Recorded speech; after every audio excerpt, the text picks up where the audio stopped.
volvemos a abrazar el modelo de la libertad.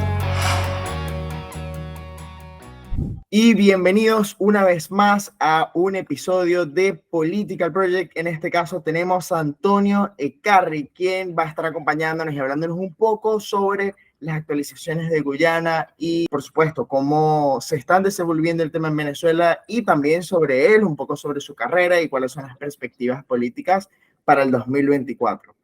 Antonio, ¿cómo te encuentras? Encantado en saludar a todo el equipo de Political Project. Me encanta la iniciativa que llevan. Muchísimas gracias, Antonio. Antonio, se hizo viral el Reel, el TikTok, en donde tú hablabas sobre la Corte Internacional de Justicia, las declaraciones que hiciste sobre el papelito. Todo el mundo está hablando de eso. Yo le voy a decir aquí mismo a la Corte Internacional de Justicia lo que nosotros los venezolanos pensamos de eso.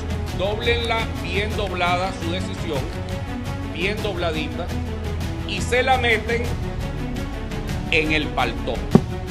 Porque los venezolanos no vamos a acatar las decisiones que no tienen carácter vinculante de la Corte Internacional de Justicia. Cuéntanos un poquito más sobre estas declaraciones. ¿Qué te motivó a decirlo? Y bueno, este es tu momento para explicar y para desenvolverte bien con los minutos que necesites la argumentación de la que requería esas declaraciones. Bueno, primero déjame decirte que estoy muy emocionado. Para mí este tema me da mucha pasión, mucha emoción. Imagínate, desde los 9 años certificados por mi mamá, he estado leyendo sobre el Esequibo y sobre los problemas limítrofes de Venezuela.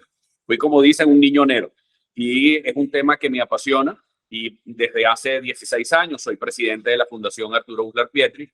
Y eso me hizo crear hasta una cátedra de problemas limítrofes, que lo anuncié en el 2010 y luego la repotenciamos en el 2015. Es decir, tengo muchísimos años hablando de esto. He dado clases desde que tenía 17 años y en el colegio ayudaba a mis compañeros de clase con historia de Venezuela.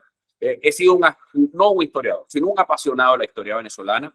Y por supuesto, cada vez que me tocan la tecla que tiene que ver o con integridad del territorio o con los temas que tienen que ver con nuestra historia, pues obviamente me emociono y me lleno de mucha emotividad. Cuando yo estoy dando una declaración y me participan que la Corte Internacional de Justicia pues acababa de pronunciarse y me leen un extracto de la sentencia. Entonces, por supuesto, ese extracto de la sentencia era prejuzgando.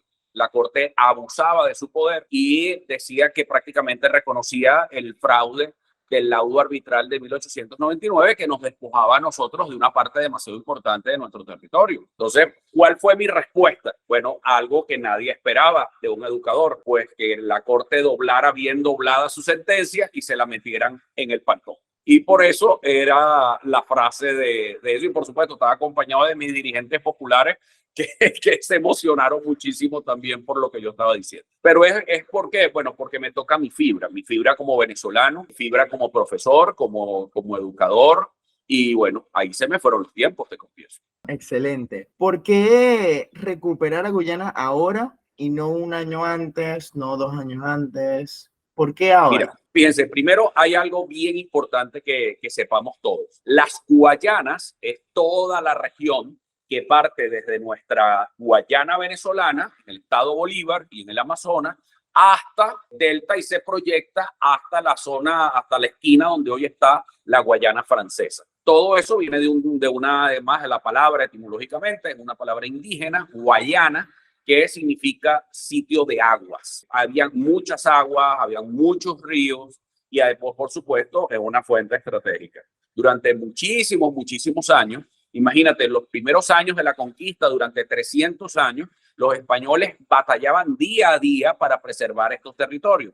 Pero eran territorios muy vastos, o sea, muy amplios. Entonces, como era una extensión tan grande, entonces por eso no tenían cómo defender toda esta zona.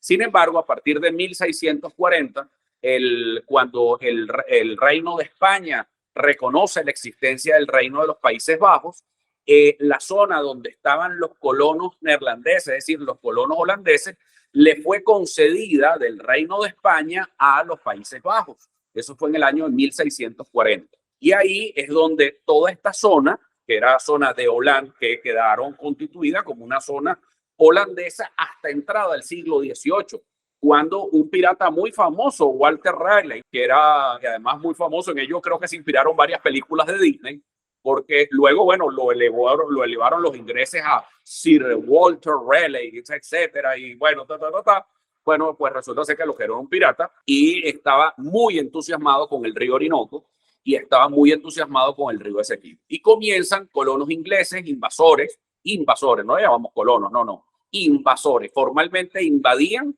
Mientras llegaba a España con la cristiandad, pues llegaban los ingleses pues a asaltar, a robar tesoros y a secuestrar. Incluso así tomaron Trinidad y Tobago. Esa operación toman Trinidad y Tobago, venían a tomar nuestro delta. Sin embargo, la isla de Margarita no pudo ser tomada, no pudieron tomar el delta, no pudieron tomar la región occidental del río Esequibo, sino toman la región, una parte que es la región oriental del río Esequibo, que es la zona del Esequibo oriental, la zona de Demerara y una de las zonas más que están allí de este lado oriental de Guyana. Y por supuesto, conservan los holandeses lo que sería la Guayana holandesa y luego llamado Surinam. Y del otro lado quedan los franceses, que quedaron, todavía es colonia, todavía es un espacio, un territorio de ultramar francés, que es la Guayana francesa, cuya capital es Cayena. Entonces, esa es la historia que está alrededor de todo esto. ¿Qué es lo que ocurre?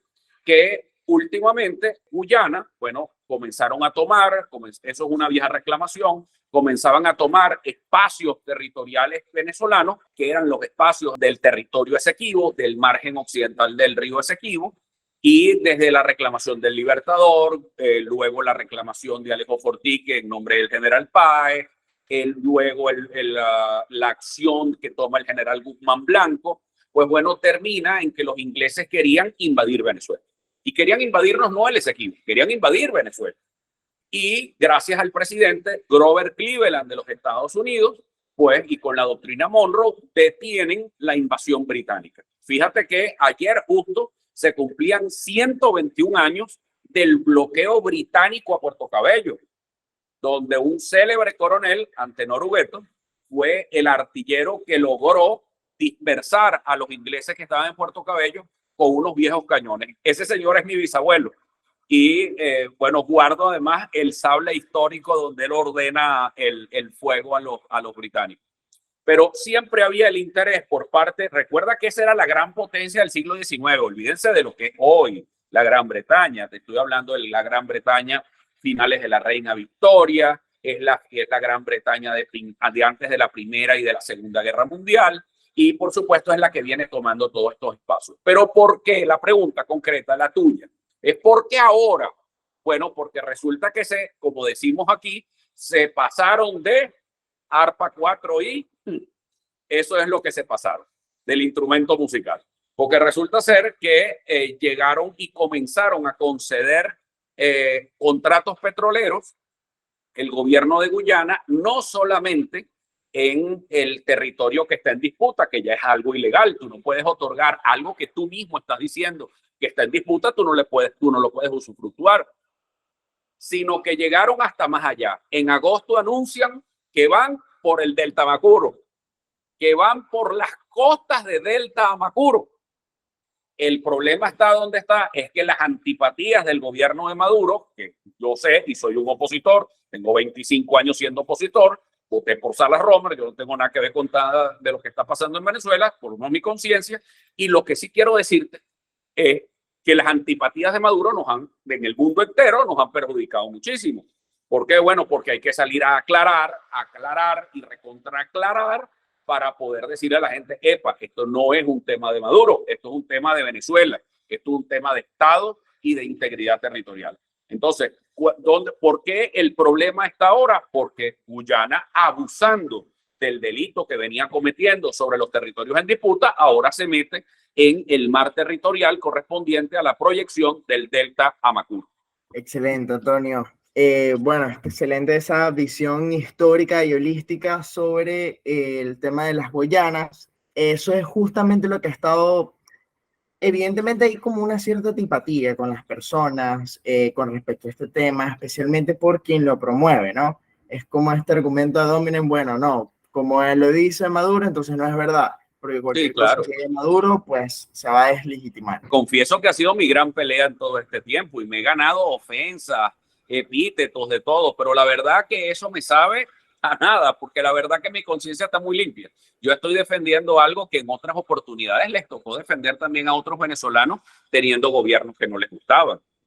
Totalmente, y creo que lo que empeora la situación es que justamente se une con el calendario electoral, es decir, estos eventos están cercanos justamente al 2024, que en tu caso también te vas a postular como presidente. Y bueno, ya hablando justamente un poco sobre el tema de Guyana, la carrera electoral presidencial, me gustaría que me contaras un poco más sobre ti, sobre justamente por qué tus motivaciones a ser presidente y por qué hacerlo como de manera independiente. Bueno, primero porque hay que buscarle soluciones distintas a problemas que muy viejos. Es decir, tú tienes que darle respuestas nuevas a problemas que no se han resuelto. En Venezuela tenemos 25 años haciendo lo mismo y pues la verdad sería de idiotas pensar que haciendo lo mismo vamos a resultar con soluciones diferentes a las ya vistas. Es decir, en Venezuela se necesita de una opción que no sea un rostro del conflicto, que sea capaz de unir a los venezolanos, no unir a unos partidos, sino de unir a los venezolanos en torno a una causa. Y nosotros tenemos ahorita muchas causas que deben ser objeto de unión de los venezolanos. Uno, tenemos que rescatar nuestro proyecto histórico nacional, ese que nació en 1811, que es como una especie de hilo conductor que va de generación en generación como un gran secreto, que lo vamos llevando entre las venas y nos produce emociones espectaculares, como eso que los chamos que estaban en Lima, que perseguían al autobús de la Vinotinto. Eso me parece a mí que son esos sentimientos que están vivos en cada uno de nosotros, pero que hay que aprender a separar lo que es el interés de la República, lo que se trata cuando eres jefe del Estado, que no eres un gobernador mayor ni el presidente de una gran ONG, sino que eres el jefe del Estado. Para ser presidente, tú requieres ser uno, el jefe del Estado, tienes que saber de que están las claves allí, que son esas claves invisibles que te da la historia, prepararte, porque eso no te lo da un título de una universidad extranjera, es porque yo conozco entonces un modelo que me lo enseñaron los austríacos en economía, y yo dije, no, tienes que conocer a Venezuela para ser presidente. Y una de mis grandes pasiones es este tema de Venezuela. Y ahora con este conflicto del Esequibo que ha planteado Irfan Ali, el presidente de Guyana, porque esto hay que quedarlo muy claro, aquí el gran provocador ha sido Irfan Ali y además la ExxonMobil. Ojo, y yo soy un liberal, yo soy un defensor de la propiedad privada, yo soy un ordo liberal, además así ideológicamente, yo además me sé definir muy claro y sin tapiza. Es decir, a mí me encanta el modelo alemán de la economía, pero reflejado y que se parezca a los venezolanos, tropicalizado.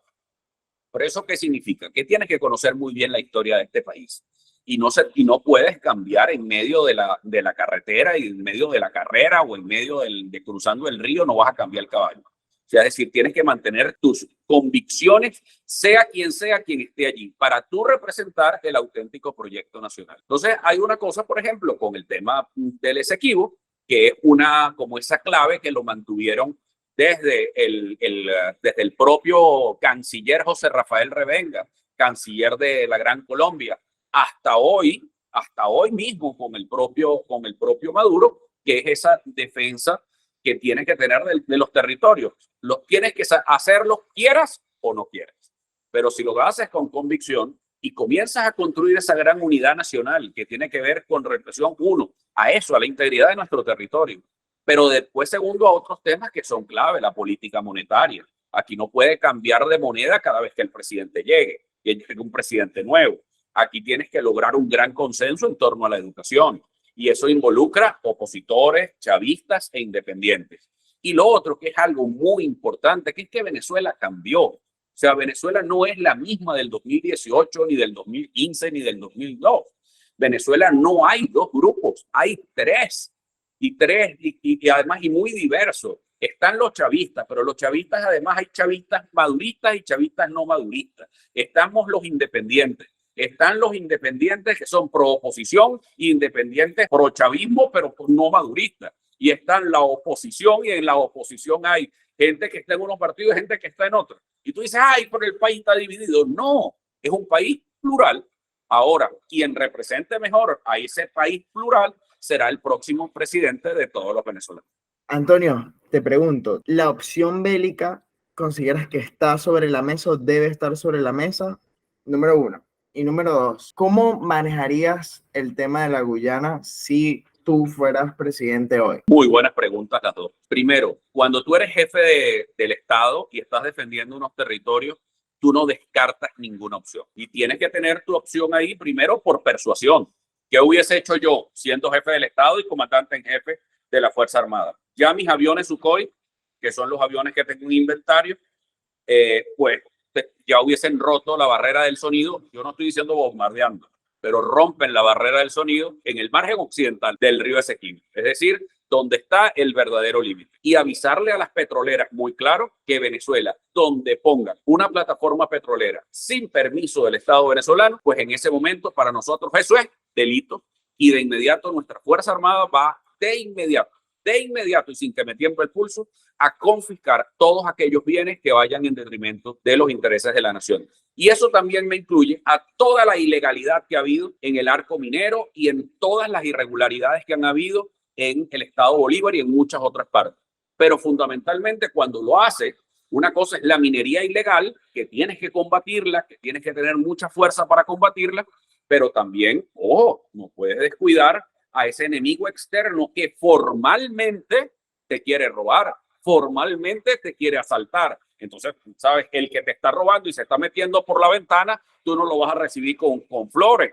Y el ladrón que se te está metiendo por la ventana no le vas a decir, te voy a meter un recurso de amparo. No, primero busca un palo para ver cómo hace, para que el ladrón por lo menos te vea con el palo en la mano, ¿no? Con el bate en la mano. Los factores, además de persuasión, de fortaleza.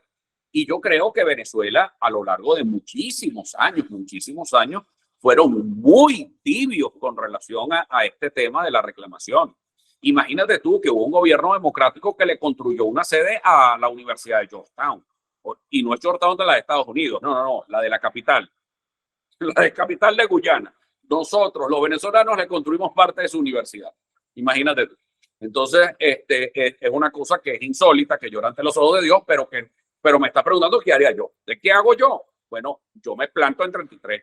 O usted me desocupa eso, o aquí vamos para un conflicto. Y eso que se dejó, porque imagínate, aquí ha habido un guiso terrible contra Venezuela. Y el guiso terrible fue cuando fueron ahorita, en el año 2018, fueron con dinero de la ExxonMobil, que está en un libro que no es que lo inventé yo, eso no me lo dijo Delcy Rodríguez, eso no me lo dijo Maduro, eso lo dice el exsecretario de Estado de la Guyana, Rafael Trotman, en sus memorias, que dice que recibió un bono de 20 millones, óyeme esto, 20 millones de dólares para hacer lobby en la Secretaría General de la ONU para sacar el Acuerdo de Ginebra. ¿Qué significa el Acuerdo de Ginebra?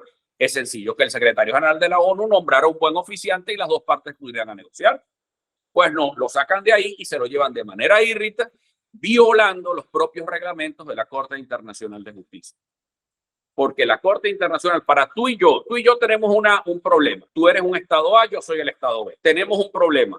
Tú eres Uruguay y yo soy Paraguay, por ejemplo. Y vamos a ir a la Corte, porque una de las partes quiere. La Corte no puede conocerlo si no hay el consentimiento de la otra parte. Y nosotros no solamente que no dimos el consentimiento, es que no somos parte del Estatuto de la Corte por decisión del presidente Isaías Medina Angarita en el año 1945. ¿Te imaginas? Claro, totalmente, sí. Y justamente hablando sobre este tema bélico, aquí van otras dos preguntas. Si fuera en el caso, que le tocara esta opción a Maduro, desplegar esta opción, porque es la única alternativa que hay. Número uno, ¿la apoyarías? Y número dos, siendo candidato a las elecciones, ¿no temerías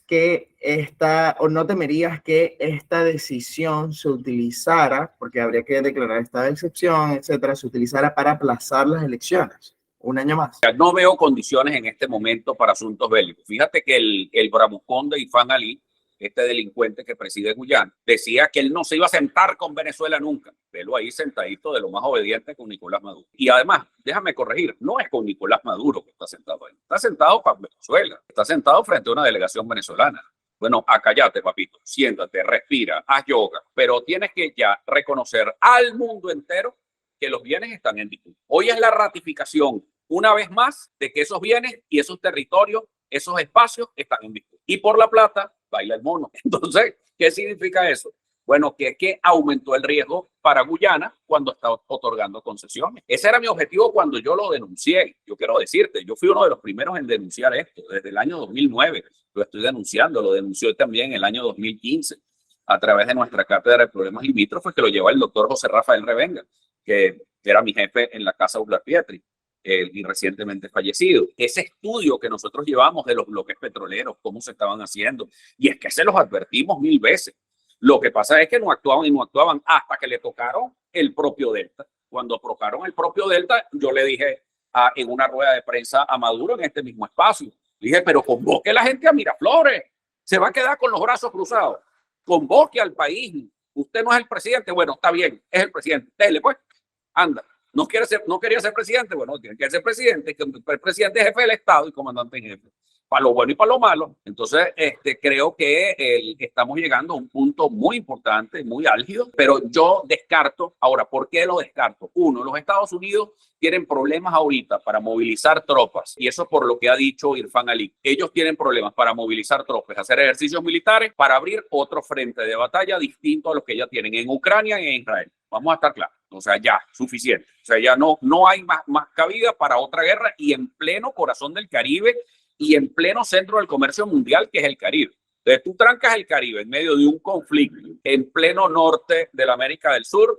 No, olvídate. Te podrás imaginar a qué precio van a llegar el barril de petróleo. Eso no le conviene ni a los europeos, no le conviene a los americanos, no les conviene a nadie. Entonces, yo descarto cualquier solución bélica a corto plazo. Lo otro, el gobierno, si quiere suspender las elecciones, puede buscar cualquier otra medida para suspenderlas, porque ellos son expertos difiriendo elecciones desde hace mucho tiempo. Lo que es importante es que la oposición más bien no vaya a agarrar el tema otra vez de la abstención.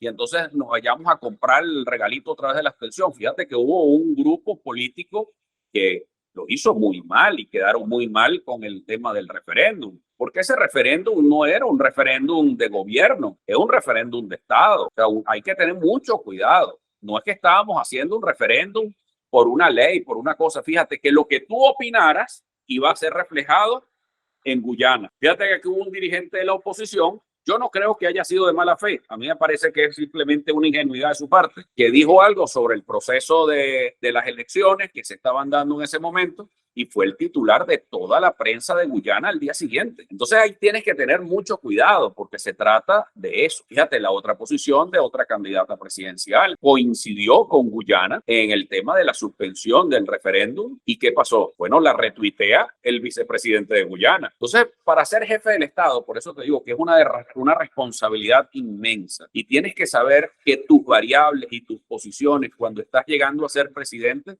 son de una responsabilidad inmensa. Excelente, Antonio. Sí, totalmente es un tema muy importante. Y bueno, nada, ya estamos llegando a los últimos minutos de esta entrevista y bueno, usualmente nos gusta utilizar este espacio para, bueno, que le cuentes, que te expreses con la audiencia, que seguramente llegan a esta parte de la entrevista, lo que te gustaría comentarles. Tenemos personas no solamente de Venezuela, sino también de toda América Latina y bueno, nada, este es tu espacio para hacer tus comentarios. Yo encantado de haber conversado contigo. Yo lo que sí quiero decirles es que obviamente estamos hoy pagando las consecuencias de una crisis terrible. Venezuela ha perdido muchísimo territorio en muchas épocas de la historia, precisamente por la debilidad de nuestros gobiernos, por las políticas y por las crisis internas, por las mezquindades internas. Aquí hubo, por ejemplo, familias enteras que pedían la intervención militar o la invasión de la Gran Bretaña a comienzos de la Guerra Federal. Es decir, luego del pésimo manejo del rey Fernando VII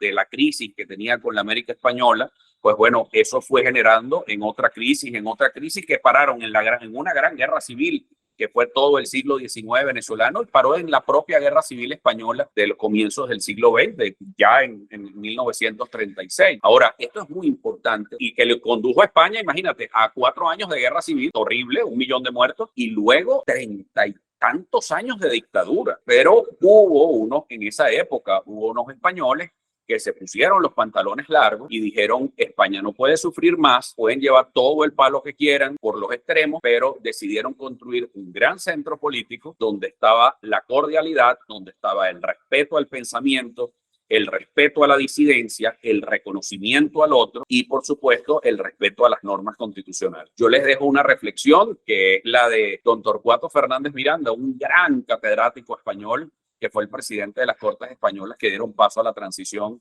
y la llegada de Adolfo Suárez. Él decía: cualquier cambio tiene que darse sin sobresalto, y cualquier cambio que se vaya a dar tiene que ser de la ley, a través de la ley. Y nosotros aquí estamos parados abajo en 33 para lograr que Venezuela tenga una salida pacífica, constitucional, electoral, con tranquilidad, con paz, sin trauma y con un espíritu lleno de alegría y de solidaridad, porque logramos cosas en pleno siglo XXI que no creíamos que íbamos a lograr. Que los venezolanos nos unamos por causas que van más allá de los gobiernos de turno. Ahora, salimos con el tema de Guyana, sí, pero ¿cuál es mi próximo paso? Se los doy aquí, se los doy a ustedes en exclusiva. El programa de alimentación escolar. Yo quiero que todos los niños de Venezuela coman, indistintamente de quién gobierne. Indistintamente de quién gobierne, tiene que haber un gran consenso nacional en lograr que la alimentación escolar sea clave, que todos los niños venezolanos puedan comer y regresar a la escuela. Eso es un tema que es fundamental. Y así como otros grandes temas que también los vamos a llevar a la mesa. ¿Para qué? Para que cuando nos pongan la banda presidencial, como pasó en Argentina ahorita, que Alberto Fernández le entregó la banda presidencial a Javier Milei, pues bueno, haya un cambio de ideología en el gobierno, pero eso no significa un trauma para nadie.